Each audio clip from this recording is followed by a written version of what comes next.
Hello students, how are you. तो students, हमने E1 खत्म किया और आज के क्लास में हम E2 एलिमिनेशन की बात करेंगे। तो स्टूडेंट, E1 क्या था? हमने E1 अल्कील हैलाइड के बारे में बात किया।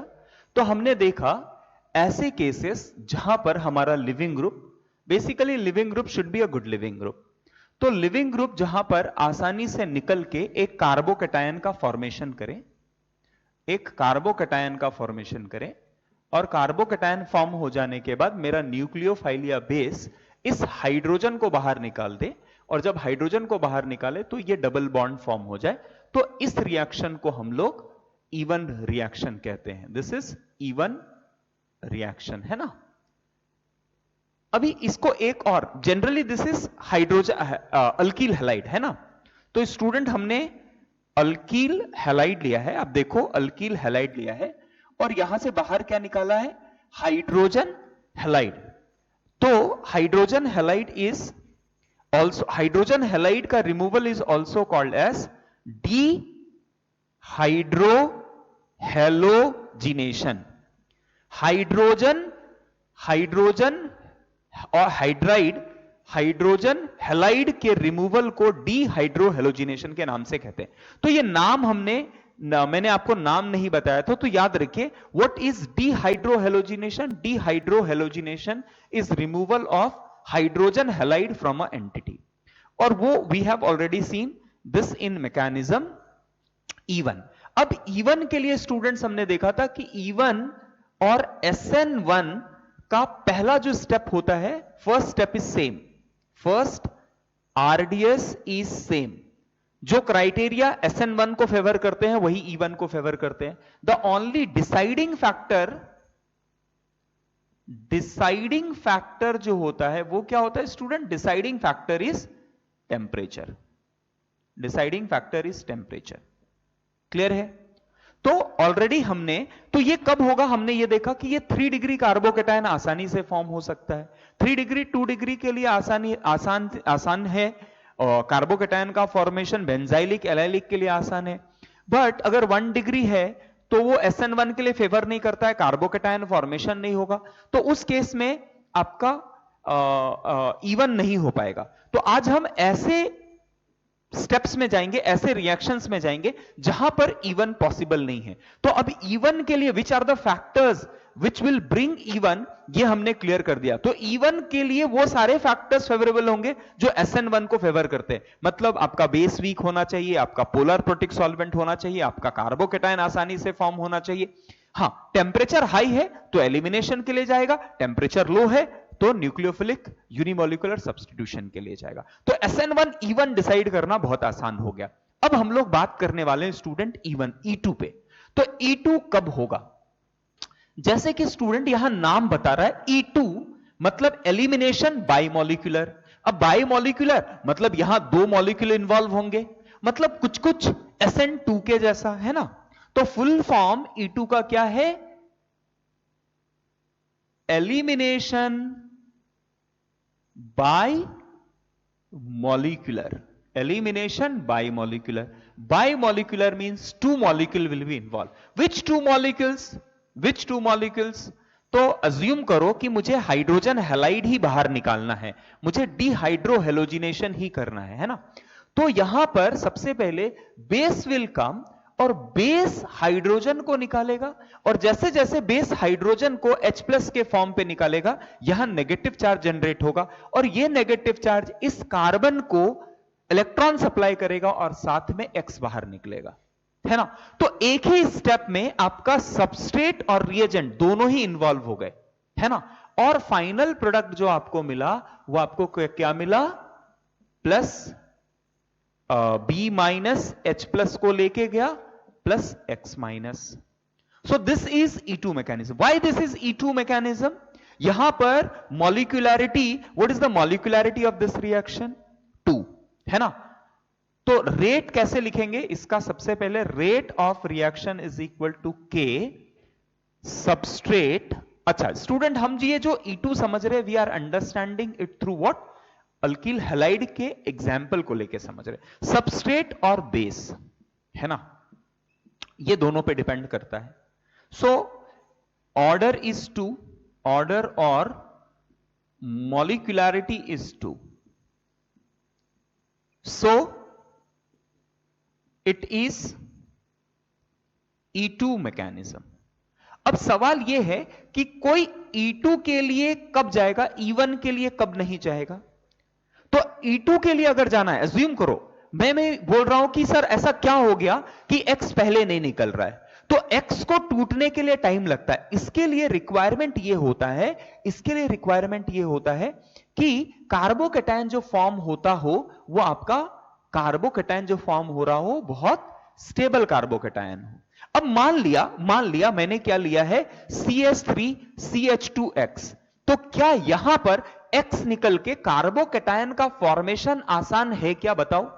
नो, नॉट पॉसिबल, है ना, not possible. Why? Because this carbocation is not that stable. तो ऐसे केसेस में जहां पर कार्बोकैटायन स्टेबल फॉर्म नहीं हो रहे होंगे तो वहां पर इवन मैकेनिज्म नहीं जाएगा। उससे बड़ी बात, अगर मेरा बेस स्ट्रांग है, बेस मेरा स्ट्रांग है, तो ये कभी भी इस मॉलिक्यूल को ब्रेक होके कार्बोकैटायन फॉर्म हो जाए, ये process, this process is endothermic process, है ना। इस प्रोसेस को टाइम लगेगा क्योंकि केवल यहां बॉन्ड टूट रहा है। तो ये बॉन्ड टूटे और फिर बाद में बी अटैक करे, ऐसा पॉसिबल नहीं होगा कि if B is very strong. तो बी बहुत स्ट्रांग है, तो जब तक एक्स निकले उससे पहले ये हाइड्रोजन पे आके अटैक करेगा और अपने आप को स्टेबल करने के लिए हाइड्रोजन निकालना स्टार्ट करेगा। तो ऐसे केस में हाइड्रोजन जब निकालेगा तो साथ साथ में एक्स भी बाहर निकलेगा and it will favour what, it will go for E2 mechanism. So factors, I will say factors affecting E2. तो मैं ये कहना चाहूंगा कि E2 कौन कौन से कंडीशन में होगा और क्या रिक्वायरमेंट है कि E2 हो। तो E2 के लिए रिक्वायरमेंट है, सबसे पहले है स्ट्रॉन्ग न्यूक्लियोफाइल और बेस। क्योंकि यहां पर B इज एब्स्ट्रैक्टिंग हाइड्रोजन, तो मैं उसे न्यूक्लियोफाइल ना बोल के बेस बोलूंगा। तो सबसे पहला रिक्वायरमेंट जो है वो क्या है student requirement is it must have a strong base. Condition में कैसा चाहिए, स्ट्रॉन्ग बेस चाहिए, है ना। और क्या कंडीशंस होने चाहिए, दूसरा कंडीशन कैसा होना चाहिए, जब E2 हो जाए, E2 होने के लिए पहला रिक्वायरमेंट है कि बेस बहुत स्ट्रांग होना चाहिए, है ना। बेस स्ट्रांग रहेगा तो E2 मैकेनिज्म के लिए जाएगा। क्लियर है, E2 मैकेनिज्म के लिए तब जाएगा जब बेस जो है वो स्ट्रांग है। Okay, now a very very important thing कि अगर स्ट्रांग, समझो स्टूडेंट, मैं बोला कि यहां मेरा बेस बहुत स्ट्रांग है, तो आपके दिमाग में यह क्वेश्चन आ सकता है कि अगर ये बहुत स्ट्रांग है सर, तो एक बात ये बताओ कि क्या ये इस हाइड्रोजन को निकालेगा, क्या ये इस पे अटैक नहीं करेगा, क्योंकि डेल प्लस तो यहां ज्यादा है, डेल माइनस यहां ज्यादा है। समझ रहे क्या, हम यही बोल रहे थे ना कि बेस या न्यूक्लियोफाइल कौन सा एंटिटी है, वो एंटिटी जिसके पास नेगेटिव चार्ज हो। मान लिया मैंने OH माइनस लिया है, तो OH माइनस इस हाइड्रोजन को निकाले और X बाहर निकले और अल्कीन फॉर्म करे, मैं कहूंगा ये क्यों होगा, मैं कहूंगा OH will go and attack eight X। SN2 का केस हो जाना चाहिए, है ना। तो जनरली SN2 का केस होना चाहिए अगर आपका कार्बोकैटायन फॉर्म नहीं हो सकता, स्ट्रॉन्ग बेस है, तो SN2 के लिए ये जाना चाहिए। SN2 के लिए क्राइटेरिया ये भी है कि ये अनहिंडर्ड होना चाहिए, है ना। अनहिंडर्ड रहेगा तभी ये अटैक कर पाएगा। अब मान लो कि ऐसे केस में मेरा इसमें हिंड्रेंस बहुत ज्यादा है, तो हिंड्रेंस बहुत ज्यादा है और आपने बेस जो लिया है वो स्ट्रांग लिया है, तो क्या ये इस पे अटैक कर पाएगा, ये इस पे अटैक नहीं कर पाएगा। तो अटैक नहीं करेगा तो फिर ये क्या करेगा, भाई ये अटैक नहीं कर पा रहा है तो ये जाके देखेगा, चलो मैं इस पे तो अटैक नहीं कर पा रहा हूं, क्या मैं किसी बीटा कार्बन पे जाके, this is called alpha carbon, this is beta carbon, क्या मैं बीटा कार्बन के हाइड्रोजन को निकाल सकता हूं क्या। क्योंकि बेस बहुत अनस्टेबल है, तो बेस अपनी स्टेबिलिटी चाहेगा। तो बेस स्टेबिलिटी कैसे हो सकता है, या तो डायरेक्टली इस कार्बन पे अटैक करके X को बाहर निकाल के स्टेबल हो जाए, या तो दूसरा ये अल्फा के सामने बीटा वाले को निकाल के ले जाए। अब सवाल यह है कि अल्फा पे कब अटैक करेगा और बीटा पे कब अटैक करेगा। अगर अल्फा पे अटैक किया तो मैं रिएक्शन को SN2 कहूंगा, लेकिन अगर अल्फा पे ना अटैक करके बीटा के हाइड्रोजन को निकाला तो मैं कहूंगा ये E2 मैकेनिज्म के लिए जाएगा। So can we say the factors affecting E2 के लिए मैं ये कहूंगा, देखिए SN1 और E1 के फैक्टर्स सेम थे, केवल टेम्परेचर पे डिफरेंस था, लेकिन SN2 और E2 के सारे फैक्टर्स सेम नहीं होंगे। क्यों नहीं होंगे, इस बात को ध्यान से समझो। क्योंकि SN2 के लिए मुझे ये अनहिंडर्ड चाहिए था, जबकि E2 के लिए मुझे कैसा लगेगा, E2 के लिए तभी जाएगा जब ये हिंड्रेंस रहे, है ना। जब इस पे हिंड्रेंस रहे तो आई विल से it will go for what, it will go for E2 mechanism. Clear है, is it clear?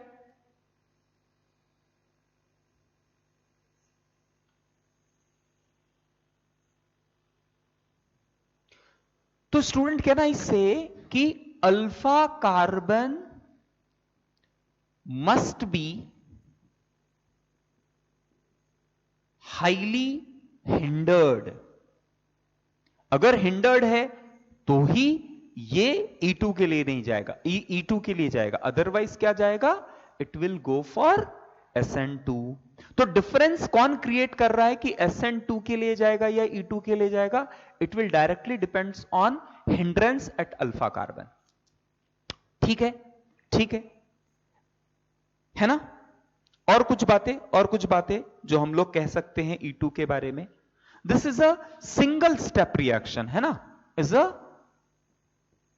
Single step reaction. अच्छा स्टूडेंट, बेसिकली सॉल्वेंट कैसे लगेंगे, we will need polar aprotic solvent, aprotic solvent, protic solvent will solvate this, और E2 का rate जो है वो कम हो जाएगा। बेस ही वीक हो गया तो E2 का रेट कम हो जाएगा। E2 के लिए हमें रिक्वायरमेंट कैसा चाहिए, रिक्वायरमेंट ऐसा चाहिए कि सॉल्वेंट हमारे बेस पे अफेक्ट ना करे। So for this we required polar aprotic solvent, है ना। और बात कर चुके हैं, it is second order reaction, second order reaction. अच्छा, तो हम लोग केवल यहां फैक्टर्स की बात नहीं कर रहे, फैक्टर्स अफेक्टिंग की बात नहीं कर रहे, हम लोग in fact we are discussing some fact related to E2 mechanism characteristic आप बोल लो। सो कैरेक्टरिस्टिक ये है कि स्ट्रॉन्ग बेस या न्यूक्लियोफाइल चाहिए, alpha carbon must be highly hindered, single step reaction होगा, पोलर अप्रोटिक सॉल्वेंट होगा, सेकंड ऑर्डर रिएक्शन होगा, रेट एक्सप्रेशन जो होगा वो होगा रेट के इनटू सबस्ट्रेट एंड बेस, है ना। Seventh, high temperature will favour, high temperature will favour, high temperature will favour.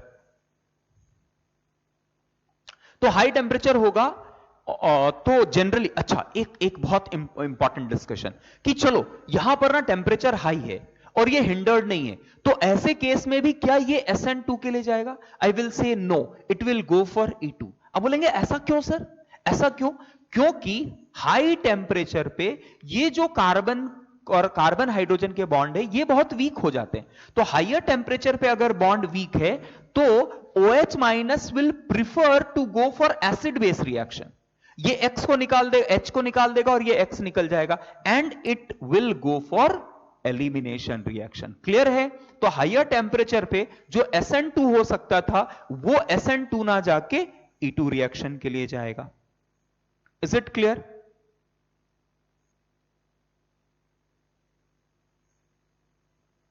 ठीक है, तो ये 7 पॉइंट हो गए। चलो और कुछ पॉइंट्स लिखते हैं, और कुछ पॉइंट्स लिखते हैं। So higher temperature will favour E2 mechanism. और कुछ इंपॉर्टेंट बात लिखते हैं, और कुछ इंपॉर्टेंट बात लिखते हैं।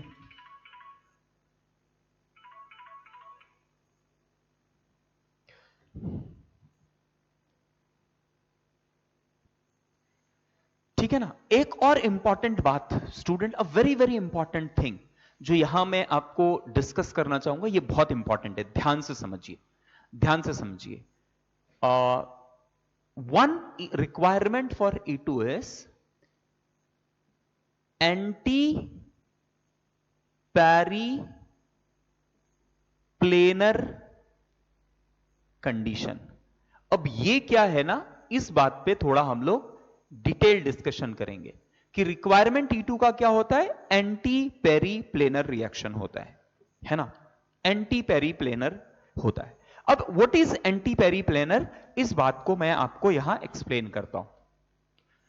हो सके तो पॉज करके अभी तक जो लिखा है वो लिख लीजिए, ये सारे बातों को लिख लीजिए। Strong nucleophile, alpha carbon must be highly hindered, single step reaction, polar aprotic solvent लगेगा, सेकेंड ऑर्डर रिएक्शन है, रेट ये है, हाई टेम्परेचर रिक्वायर्ड है, and eighth case is anti periplanar.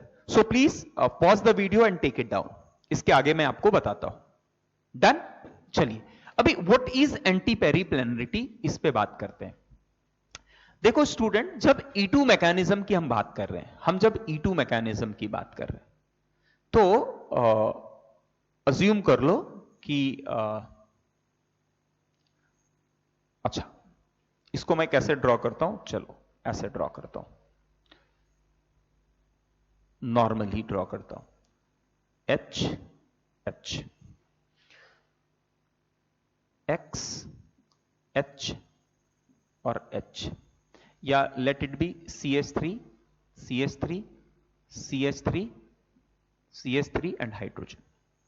अब बात समझो, सबसे पहले इस केस में अगर मैं इसकी स्टीरियोकेमिस्ट्री की बात करूं, अब मैं इसकी स्टीरियोकेमिस्ट्री की बात करूं तो स्टूडेंट मैं कैसे ड्रॉ कर रहा हूं, ध्यान से समझो। हाइड्रोजन है ना, then we have this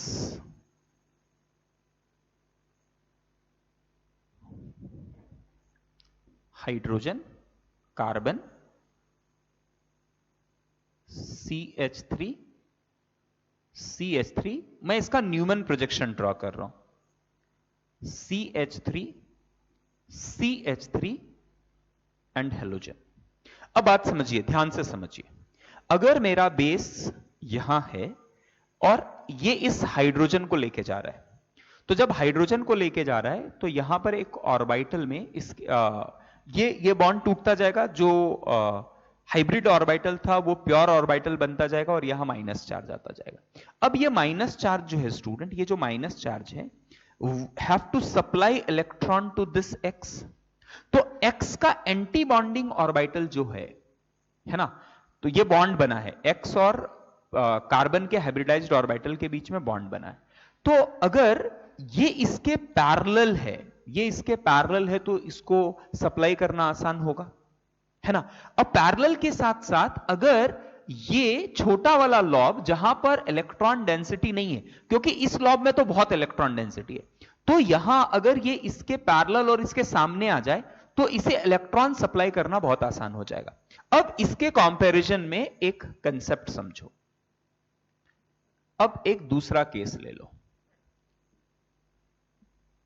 X मेरा यहां है, CH3 यहां है और CH3 यहां है। अब मोस्ट ऑफ इलेक्ट्रॉन डेंसिटी इसी जगह पे है, isn't it? अब मेरे बेस ने अगर हाइड्रोजन के इलेक्ट्रॉन को निकाला है तो क्या इसके लिए इलेक्ट्रॉन सप्लाई करना यह आसान होगा? Answer is no. तो ऐसे केस में आपका डबल बॉन्ड का फॉर्मेशन जो है बहुत वीक हो जाएगा। इसको क्या बोलते हैं? इसको बोलते हैं planar. This is parallel, parallel, this is parallel and planar, एक प्लेन में है और पैरेलल है ना। This is called anti periplanar. Parallel है, एक प्लेन में है, लेकिन एंटी है, दोनों अपोजिट साइड है, तो this is called anti periplanar, anti periplanar. And anti periplanar is requirement of E2 mechanism. अब ये समझ में आ रहा है क्यों E2 मैकेनिज्म आसान क्यों हो जाता है एंटी पेरीप्लेनर पे, या एंटी पेरीप्लेनरिटी ही क्यों चाहिए? क्योंकि इस केस में ट्रांजिशन स्टेट जो है वो बहुत स्टेबल बनता है, आसानी से ये निकाल रहा है, तब तक डबल बॉन्ड फॉर्मेशन हो रहा है, ये बॉन्ड टूट रहा है, तो बॉन्ड का टूटना, बॉन्ड का टूटना, बॉन्ड का बनना बहुत आसान हो जाता है, transition state become very stable. Therefore anti periplanarity is the requirement of this, है ना। अगर मैं इसके जगह पे X यहां रख दूं और हाइड्रोजन यहां रख दूं तो यह बहुत मुश्किल हो जाएगा निकाल पाना, ठीक है, तो वो ऐसे केस में होने के लिए पहले क्या होगा, रोटेशन विल टेक प्लेस। ठीक है, so anti periplanarity is required, है ना, anti periplanarity is required. Ninth point is it is concerted equation, concerted reaction. तो कंसर्टेड मींस एक ही स्टेप में होगा, therefore single step reaction, single step reaction है। E2 कैसा है, एक सिंगल स्टेप रिएक्शन है।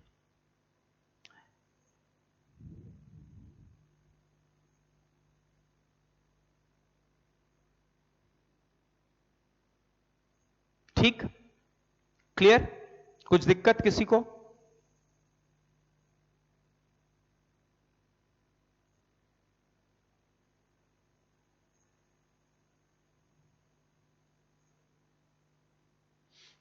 ठीक है, कुछ दिक्कत?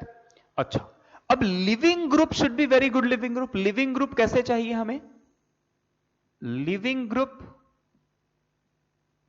Should be good leaving group. जितना अच्छा लिविंग ग्रुप होगा उतना आसान होगा E2 हो पाना, X का निकलना उतना आसान हो पाएगा। क्लियर है? डन, ये 10 पॉइंट समझ में आ गए? ओके ओके, एक और इंपॉर्टेंट बात, आप बोलोगे सर देखो ये अल्फा है, ये अल्फा है, ये मेरा बीटा है, लेकिन ये भी तो बीटा है, ये भी बीटा है, ये भी बीटा है, call this as beta 1, this is beta 2, this call this as beta 3। तो बेस आके बीटा 1 से ना निकाल के अगर एक से ज्यादा ऐसे बीटा कार्बन है जिसके पास हाइड्रोजन है, तो ये बीटा 2 या बीटा 3 दोनों से निकाल सकता है। आप समझ रहे हैं? तो यहां पर दो तरह के अल्कीन बनेंगे, दो तरह के अल्कीन बनेंगे। अगर बीटा 1 से निकाला तो जो हमारा अल्कीन बनेगा, the alkyne that will be formed will be this, ये अल्कीन बनेगा। लेकिन अगर बीटा 2 या बीटा 3 से निकाला, so the alkyne that will be formed will be C double bond CH2 and CH3। तो मेजर प्रोडक्ट जो होगा ये होगा, इसको हम लोग बोलते हैं सेडजेफ प्रोडक्ट। तो जैसे E1 में सेडजेफ प्रोडक्ट मेजर प्रोडक्ट होता था, वैसे ही यहां पर भी सेडजेफ प्रोडक्ट मेजर होगा, और ये हॉफमैन कहलाएगा जो लेस सब्स्टिट्यूटेड रहेगा। क्लियर है? कुछ दिक्कत, कुछ प्रॉब्लम किसी को? तो this is all about E2। तो E2 के केस में क्या होगा, एक स्ट्रांग बेस आएगा, स्ट्रांग बेस आएगा, बीटा पोजीशन से हाइड्रोजन निकालेगा, एक से ज्यादा बीटा है तो उस बीटा से हाइड्रोजन निकालेगा जिस केस में मोर सब्स्टिट्यूटेड अल्कीन बने, क्योंकि जिस केस में मोर सब्स्टिट्यूटेड अल्कीन बनेगा उसका ट्रांजिशन स्टेट उतना ज्यादा स्टेबल होगा और उसके फॉर्मेशन का रेट उतना ज्यादा होगा। अगर आप इस केस का ट्रांजिशन स्टेट बनाएंगे, जहां से हाइड्रोजन निकल रहा है, यहां से X निकल रहा है, तो इसके ट्रांजिशन स्टेट में इसकी स्टेबिलिटी बहुत ज्यादा होगी as compare to stability of this transition state. अब ट्रांजिशन स्टेट की स्टेबिलिटी ज्यादा होगा, ये कैसे कंपेयर करते हैं? प्रोडक्ट की स्टेबिलिटी जिसकी ज्यादा है, ट्रांजिशन स्टेट, क्योंकि ट्रांजिशन स्टेट कौन सा स्टेट है? प्रोडक्ट बनने से पहले का। तो अगर प्रोडक्ट बहुत ज्यादा स्टेबल फॉर्म हो रहा है तो आपका ट्रांजिशन स्टेट भी बहुत ज्यादा स्टेबल होगा। अल्कीन, जब अल्कीन की फॉर्मेशन करे तो आप ऐसे कंपेयर कर सकते हैं। क्लियर है? So this is all about E2, this is all about E2। Clear है स्टूडेंट्स? अब let's try to solve some problem based on E2। E2 पे कुछ क्वेश्चंस करते हैं, है ना? E2 पे कुछ क्वेश्चंस करते हैं। डन, ये समझ में आ गया, E2 क्लियर हो गया। So please take it down. अब ध्यान से चलो, क्वेश्चन करने से पहले एक बार ध्यान से समझते हैं कि हमने आज क्या क्या पढ़ा, है ना, और फिर क्वेश्चन करते हैं। सबसे पहली बात हमने ये पढ़ी कि अगर आपके पास हाइड्रोजन हैलाइड है, आपके पास RX है, और आपने एक स्ट्रॉन्ग बेस ले लिया है, स्ट्रॉन्ग बेस ले लिया at higher temperature, 100% E2, 100% E2, SN2 नहीं। क्यों नहीं? क्योंकि हायर टेम्परेचर पे कार्बन हाइड्रोजन बॉन्ड वीक हो जाएगा और E2 मैकेनिज्म होने लगेगा। क्लियर है? दूसरी बात कि अगर मेरा थोड़ा टेम्परेचर कम भी है लेकिन अल्फा कार्बन जो है वो बहुत ज्यादा हिंडर्ड है, तो ऐसे केस में भी लोअर टेम्परेचर पे में भी ये SN2 के लिए ना जाके E2 के लिए जाएगा। क्लियर है? ये बात समझा? किसी को कुछ कंफ्यूजन? E2 कब होगा स्टूडेंट? E2 कब होगा? तो E2 के लिए रिक्वायरमेंट क्या है? रिक्वायरमेंट है स्ट्रॉन्ग बेस। दूसरा रिक्वायरमेंट यह है कि हिंडर्ड रहे, तो लोड, अगर अल्फा बहुत ज्यादा हिंडर्ड है तो लो टेम्परेचर में भी E2 होगा, या हाई टेम्परेचर है तो E2 तो होगा ही। Strong base, then hindered alpha carbon, तीसरा beta carbon must have hydrogen. अब हाइड्रोजन निकालना है, स्ट्रॉन्ग बेस है तो थोड़ा टेम्परेचर भी हाइयर चाहिए, हाइयर टेम्परेचर। क्लियर है ना? समझ रहे हैं ये सारी बातें? Higher temperature. सॉल्वेंट आपका पोलर अप्रोटिक चाहिए, polar aprotic solvent. Seventh case है एंटी पेरी प्लेनरिटी, ये भी इंपॉर्टेंट रिक्वायरमेंट है, एंटी पेरी प्लेनर चाहिए, है ना? हॉफमैन और सेटजेफ अगर दो बन सकते हैं तो सेटजेफ जो मोर सब्स्टिट्यूटेड होगा वो ज्यादा क्वांटिटी पे बनेगा, है ना? ये सारी बातें क्लियर होनी चाहिए। Let's try to solve few question based on E2 now. Let's try to solve few question based on E2। करें सॉल्व, थोड़े कुछ क्वेश्चंस करते हैं, चलेगा? ओके। अच्छा, एक और इंपॉर्टेंट बात, यहां रीअरेंजमेंट हो सकता है क्या स्टूडेंट? यहां पर there will be no rearrangement, इस पॉइंट को भी लिख लीजिए वहां कैरेक्टरिस्टिक में कि E2 के केस में रीअरेंजमेंट इज नॉट पॉसिबल। अच्छा, now when I am saying strong base, so which all are strong base? तो बेसिकली हमने देखा है CH3 minus, NH2 minus, OH minus, they are considered as a strong base. ये सारे strong base कहलाते हैं, है ना? These are the strong base. तो स्ट्रॉन्ग बेस दिखे तो उस केस में, स्ट्रॉन्ग बेस के केस में जनरली आपका जो रिएक्शन होगा वो कैसा होगा? या तो SN2 होगा या तो E2 होगा। हाई टेम्परेचर है तो 100% E2 है, और अगर आपका सबस्ट्रेट में अल्फा कार्बन हिंडर्ड है तो थोड़े कम टेम्परेचर में भी E2 जाएगा। SN2 will not be possible in that case, क्योंकि SN2 के लिए रिक्वायरमेंट है कि अनहिंडर्ड अल्फा कार्बन आपको चाहिए। क्लियर है? तो चलो थोड़े कुछ क्वेश्चंस करेंगे हम लोग स्टूडेंट मैकेनिज्म, E2 मैकेनिज्म पे, और we will try to understand कि रिएक्शंस कैसे होता है ना? तो very first question I will take is, हाँ, तो स्ट्रॉन्ग बेस मतलब ये। अच्छा, एक और बहुत स्ट्रॉन्ग बेस के बारे में बता देता हूं। ऐसा कुछ अगर आपको दिखे, टर्शरी ब्यूटॉक्साइड, इसको क्या बोलते हैं? Tert butoxide.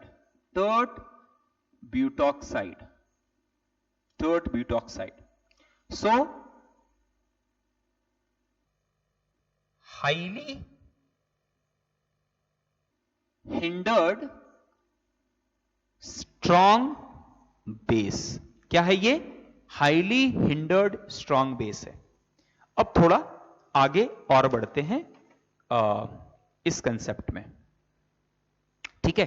चलो, तो थोड़े क्वेश्चंस करेंगे। तो E2 मैकेनिज्म कब होगा, E1 मैकेनिज्म कब होगा, SN1 SN2, अभी हमने SN1 SN2 E1 देखा है और E2 का कंसेप्ट आपको बता दिया है। तो हम लोग अभी चारों पे ही डिस्कशन कर सकते हैं, है ना? तो रब करूं, स्ट्रॉन्ग बेस लिख लिया सबने? लिख लीजिए fast. Okay, let's solve few problem based on this. Suppose student, we are given provided with CH3, CH2, C, CH3, CH3, X, है ना?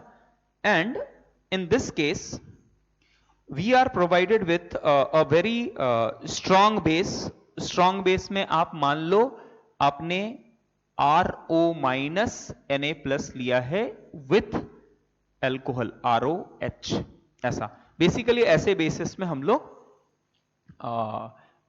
उसका कॉन्जुगेट एसिड को सॉल्वेंट की तरह यूज कर सकते हैं, है ना? स्ट्रॉन्ग बेस ले लिया है हमने, ठीक है? तो अगर स्ट्रॉन्ग बेस लिया है तो this is a strong base. अगर स्ट्रॉन्ग बेस है तो क्या ये वेट कर सकता है? क्योंकि ये 3 डिग्री है, आप समझ रहे हो क्या? 3 डिग्री. आपका सबस्ट्रेट कैसा है? आपका सबस्ट्रेट कैसा है? 3 degree. So 3 degree favour what? SN1 को फेवर करता है, E1 को फेवर करता है. SN1 को फेवर करता है, E1 को फेवर करता है. नाउ क्वेश्चन इज, क्या SN1 या E1 हो सकता है? क्योंकि 3 डिग्री सबस्ट्रेट है, ये X टूट के निकल जाए, फिर आपका RO माइनस अटैक करे. Answer is no. आप बोलेंगे सर सबस्ट्रेट 3 डिग्री SN1 या E1 होता है ना, तो होने दो ना. मैं बोलूंगा हां वो होता है, बट उसके लिए आपको बेस वीक चाहिए. But over here base is very strong. Base is very strong. तो X कार्बोकैटायन 3 डिग्री स्टेबल होता है, बट फिर भी वो नहीं बनाने देगा, क्योंकि इस प्रोसेस को होने में बहुत टाइम लगने वाला है. तब तक RO माइनस वेट नहीं करेगा. क्लियर है क्या? तो SN1 E1 और ये E2 को भी फेवर करता है. तो एक बात समझिए, लेकिन ये SN2 को फेवर नहीं करेगा. तो SN2 तो नहीं होगा. अब SN1 या E1 भी नहीं होगा. क्यों? क्योंकि बेस आपका बहुत स्ट्रांग है. तो मैकेनिज्म क्या होगा? E2 होगा. अब E2 मैकेनिज्म होगा तो स्टूडेंट एक बात समझो, अगर E2 मैकेनिज्म होगा तो ये this is my alpha, this is beta 1, this is beta 1. इसको दोनों को बीटा 1 बोल दो, दोनों एक जैसे ही है. इसको बोल दो बीटा 2.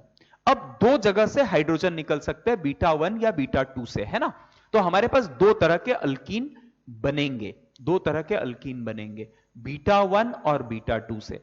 तो बीटा 1 से क्या बनेगा? CH3 CH2 C double bond CH and CH3. अगर बीटा 2 से निकाला है तो बनेगा CH3 CH double bond C CH3 and CH3. तो ये आपका क्या कहलाएगा? सेटजेफ या जेटसेफ प्रोडक्ट, है ना? दोनों सेम होते हैं और इसे क्या कहते हैं? Hofmann product. तो मेजर प्रोडक्ट क्या होगा? This will be major product और this is minor product. Clear है? समझ में आ गया? कुछ प्रॉब्लम? किसी तरह का प्रॉब्लम किसी को? तो बोलिए. नहीं ना? अच्छा चलो, मैं थोड़ा सबस्ट्रेट बदल देता हूं. अब सबस्ट्रेट हम ले लेते हैं CH3 CH Br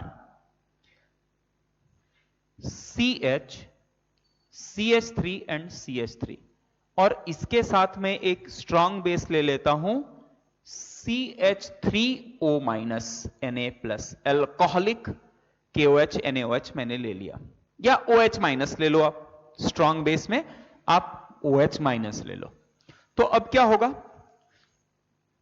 this is 2 degree. Question is, क्या 2 डिग्री? हम फिर से डिसाइड करेंगे, क्या ये SN1 E1 SN2 और E2 में किसे फेवर करेगा? हम इसकी बात करेंगे, ठीक है? हम इस पे बात करेंगे, चलेगा स्टूडेंट? सो सबसे पहले, क्या ये SN1 को फेवर कर सकता है? तो आप सबस्ट्रेट देखने से पहले SN1 या E1 में सबसे पहले आप क्या देखो? Base is a strong base.